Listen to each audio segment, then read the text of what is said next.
In the village church, a joyous naming ceremony happening. Friends and family gathered around Mrs. Oluchi, who cradles her 8-day-old daughter.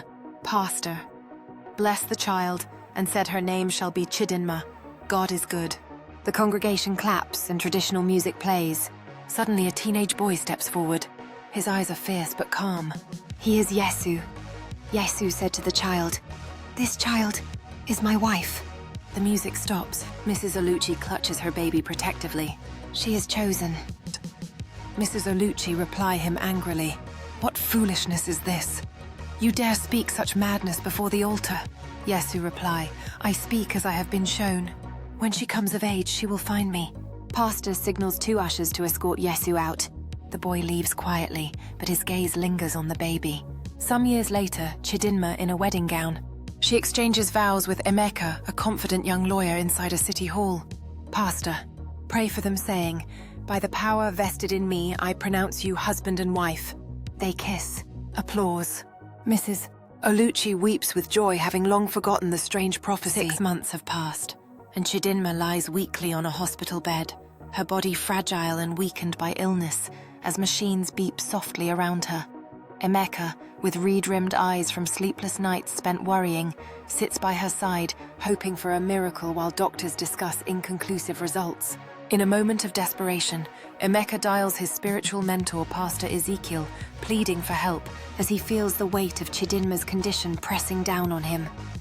When Pastor Ezekiel arrives, he moves directly to Chidinma's bedside, praying intensely for her recovery and sensing a deeper mystery at play. As Pastor Ezekiel reveals the unsettling truth about Chidinma's condition, stating that it is not physical and urging Emeka to uncover a mystery from her birth, the atmosphere grows thick with tension. Unable to contain his fury and confusion, Emeka storms out of the hospital determined to seek answers from Mrs. Oluchi, Chidinma's mother, before it's too late. Mrs. Oluchi surprised to see Emeka.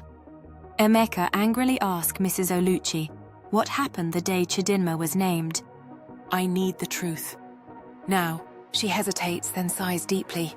Mrs. Oluchi answer, "There was a boy, a young prophet. He said she was destined to be his wife." Emeka steps back, stunned. "Emeka, that's insane. She's mine. We're married." He drive out. Chidinma's health issue worsens more in the hospital. Nurses rush in with oxygen.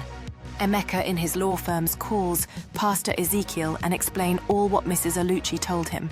Pastor Ezekiel reply him, "If you don't take her to him, she will die." Emeka stands up shockingly. He weeps, staring at their wedding photo. Emeka carries Chidinma's unconscious body and drives out of the city, tears in his eyes. Yesu stands at his house gate as though expecting visitor.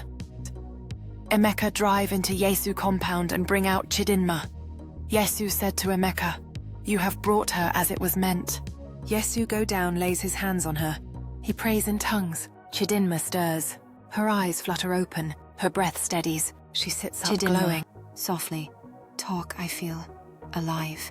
Mrs. Oluchi arrives later. She collapses in joy at her daughter's recovery. Yesu stand up and said, "She must stay here. Her healing is tied to her covenant." Emeka breaks down. He kisses Chidinma's forehead one last time. Emeka, in the courthouse, files a lawsuit against Yesu for spiritual manipulation. Emeka telling the press, "He took my wife. He exploited a child's prophecy. This must stop." Another day. The courtroom is packed. On one side, Yesu with his Bible. On the other, Emeka in a sharp suit. "Judge, speak, mister." Emeka, present your case. Emeka said, "This man used religious influence to hypnotize my wife. We were legally married. He spiritually abducted her. He provides wedding certificates and hospital records." Yesu calmly replied, "I healed her. I claimed nothing that was not mine from the beginning."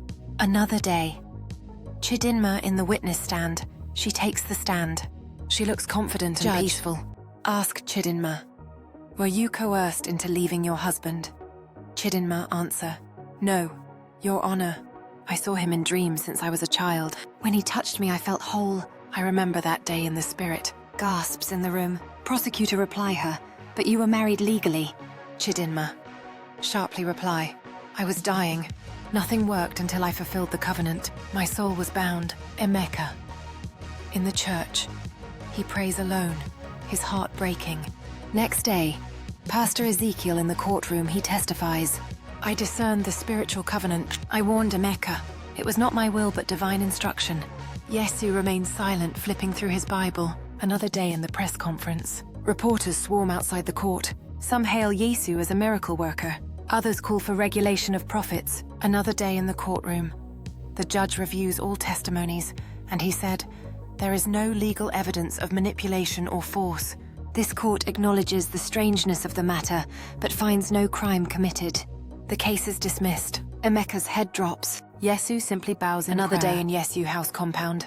Chidinma prays with women. A junior lawyer comforts him. She is radiant, leading a ministry with Yesu. Emeka in his law firms, packing his things, hands shaking. Mrs. Oluchi on her knees, in her compound, giving thanks for her daughter's health and strength. Another in the courthouse. Emeka gives a statement. "I lost the woman I loved, but I can't fight destiny." Chidinma kneel. Yesu anoints her forehead in his altar. Another day in Emeka house. Emeka, writing in a journal. "Even the law cannot stop heaven's hand." He sighs. Another day in Yesu compound. Chidinma speaks to a group of young women about spiritual purpose. Another day in a radio station. A radio host announces, "The case of the century ends in mystery, but maybe also in divine order." Another day in the village square. Yesu and Chidinma stroll hand in hand, the air filled with laughter from children as glowing lanterns cast a warm light over the scene. Another day in court unfolds as Emeka receives the verdict. His case file is finally stamped, closed, no violation. Meanwhile, in the village square, an old woman speaks passionately, reminding everyone of the truth she has held for 21 years. As the sun sets over the village square, warmth fills the air with laughter and shared stories, creating a bond among the villagers.